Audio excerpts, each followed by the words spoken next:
Hello guys, welcome to our channel educational library for 9 in 10। तो दोस्तों, आज के इस वीडियो में हम लोग ट्रिग्नोमेट्री का एप्लीकेशन जैसे कि हाइट एंड डिस्टेंस है, तो उससे जो हम लोग 30 इंपॉर्टेंट क्वेश्चंस के बारे में डिस्कस करने वाले हैं। तो यह वीडियो जो है बहुत ही ज़्यादा इंपॉर्टेंट है, क्योंकि हाइट एंड डिस्टेंस जो है आपके एग्जाम में बहुत ही ज़्यादा महत्व रखता है, बहुत ही ज़्यादा इंपॉर्टेंस होता है। ठीक है, इससे बहुत ही ज़्यादा क्वेश्चंस भी आते हैं। ठीक है, जो 2022-23 बैच है, आप लोग जा करके ऑफिशियल सैम्पल पेपर में देख सकते हो कि ट्रिग्नोमेट्री से बहुत ज़्यादा क्वेश्चंस जो है आया है। अगर आप लोगों को मैथ का ब्लूप्रिंट नहीं मिला है तो मैं उसका डिस्क्रिप्शन में पीडीएफ दे दूंगा, आप लोग वहाँ से ब्लूप्रिंट भी डाउनलोड कर सकते हो, और इसका जो 30 इंपॉर्टेंट क्वेश्चंस हैं इसका भी आप लोग पीडीएफ वहाँ से डाउनलोड कर सकते हो। ये बहुत ही ज़्यादा इंपॉर्टेंट है, तो इस वीडियो को देखना आपके लिए मस्ट मस्ट मस्ट इंपॉर्टेंट है। ठीक है, तो अब बात करते हैं कि 30 इंपॉर्टेंट क्वेश्चन जो है ये कहाँ कहाँ से लिए गए हैं। तो ये जो 30 इंपॉर्टेंट क्वेश्चन है ये हमने RS Agarwal, RD Sharma, NCERT previous year questions official sample paper जो रिलीज हुआ था 16 सितंबर को, उसके अंदर से भी कुछ क्वेश्चंस हैं। ठीक है, एजुकार्ट और ओसवाल के क्वेश्चन बैंक से भी हमने क्वेश्चंस को लिया है। ठीक है, तो सबसे पहले डिस्कस कर लेते हैं हाइट एंड डिस्टेंस के अंदर क्या चीज़ हमको जानना है। इसके अंदर हमको line of site, angle of elevation, angle of depression जानना है। एकदम आसान भाषा में मैंने इसको यहाँ पर डिस्कस किया है, इंट्रोड्यूस किया है इन तीनों पॉइंट्स को, क्योंकि कॉन्सेप्ट इज पावर। तो सबसे पहले अपने आपको कॉन्सेप्ट को स्ट्रॉन्ग करिए कि एंगल ऑफ एलिवेशन क्या होता है। ठीक है, तो लाइन ऑफ साइट क्या होता है, मान के चलिए हम किसी ऑब्जेक्ट को देखते हैं, किसी पॉइंट से किसी एक ऑब्जेक्ट को देखते हैं, तो जो हमारी आई से निकला हुआ जो रे है वो उस ऑब्जेक्ट को तरफ जाता है, वो लाइन जो बनता है वो बोलाता है लाइन ऑफ साइट। अभी हम पढ़ेंगे angle of elevation, angle of depression में समझ में आ जाएगा कि लाइन ऑफ साइट होता है क्या है।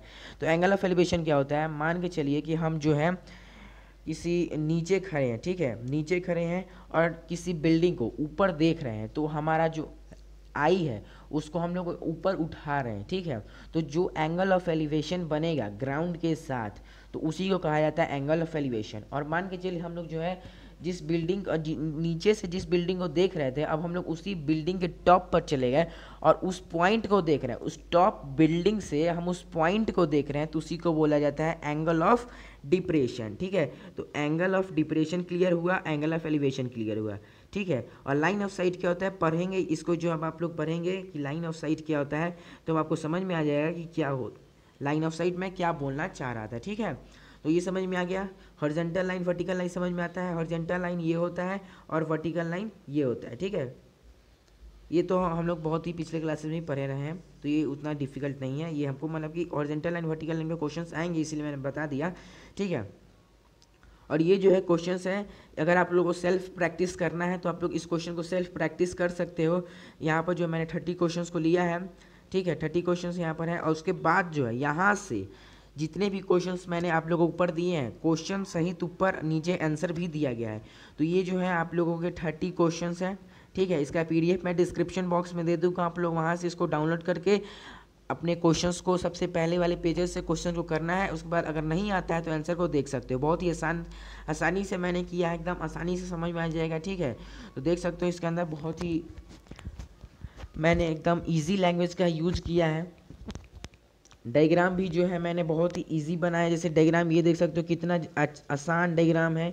क्वेश्चन देख सकते हो क्या पूछा गया है, क्वेश्चन देखिए जैसे कि बोला है, from the top of a 7 metre high building the angle of elevation of the top of a cable tower is 60 degree and the angle of depression of its foot is 45 degree. तो बच्चों angle of depression क्या होता है, मान के चलिए कि हम किसी एक पॉइंट पे खड़े हैं। ठीक है, हम किसी एक पॉइंट पे खड़े हैं और ये हमारा एक बिल्डिंग है। ठीक है, ये हमारा एक बिल्डिंग है और हम इस बिल्डिंग के टॉप से, ठीक है, इस बिल्डिंग के हम लोग टॉप से जो है यहाँ से किसी चीज़ को नीचे की तरफ देख रहे हैं, तो जो इस यहाँ पर जो एंगल ऑफ डिप्रेशन होता है ये वाला, ठीक है, एंगल ऑफ डिप्रेशन होता है ये वाला, मान के चलिए हमको बन रहा है 30 डिग्री, तो ये जो 30 डिग्री बन रहा है ये इसके भी जो है इक्वल होता है। ठीक है, ये वाला जो है इसके इक्वल होता है।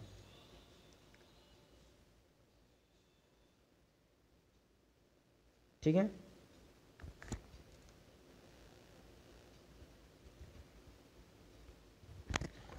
इसी प्रकार से बहुत सारे क्वेश्चंस हैं यहाँ पर हैं। 30 क्वेश्चंस मैंने बोले थे, यहाँ पर देख सकते हो 30 क्वेश्चंस यहाँ पर दिए गए हैं। 30 क्वेश्चंस है और सबके आंसर्स भी दिए गए हैं। अगर कुछ नहीं समझ में आता है किसी चीज़ में दिक्कत है, आप लोग हमसे कमेंट बॉक्स में बोल सकते हो। इसका हम आप लोगों को जिस क्वेश्चन में डाउट होगा उसको हम लोग बताएंगे। और मैं एक बात बता दूं कि ये जो क्वेश्चन है मैंने अभी आप लोगों को शेयर किया है, इसके अंदर जो है यहाँ से, ठीक है, क्वेश्चन नंबर 14 के बाद, क्वेश्चन नंबर 14 के बाद जो है आप लोगों का क्वेश्चन थोड़ा ट्रिकी हो जाएगा। क्वेश्चन नंबर 15 से आप लोगों का जो क्वेश्चन है वो हो जाएगा ट्रिकी, ठीक है। तो क्वेश्चन नंबर 15 से आप लोगों को थोड़ा अच्छे से बनाना है और यहीं से आप लोगों को अच्छे से प्रैक्टिस करना है, क्योंकि यहाँ से थोड़ा क्वेश्चंस आ सकते हैं, ठीक है। बाकी में भी आ सकते हैं, देख सकते हो यहाँ पर जो CBSE 2011-2017 यहाँ पर है, इस क्वेश्चन को पूछा गया है, ठीक है। बहुत सारे क्वेश्चंस ऐसे हैं जिसको पूछे गए, CBSE वैसे ही हमने क्वेश्चंस को भी पुट आउट किया है, ठीक है। समझ में आया? वीडियो को लाइक कर देना, चैनल को सब्सक्राइब कर देना, अगर नए हो तो चैनल को सब्सक्राइब कर देना और नोटिफिकेशन बेल को भी टर्न कर देना, ठीक है। तो आज के लिए इस बात इतना ही, फिर मिलेंगे और किसी नए वीडियो के साथ, इसी तरीके के और कोई नए क्वेश्चंस के साथ, ठीक है। तो आज के लिए बस इतना ही। Thank you, have a nice.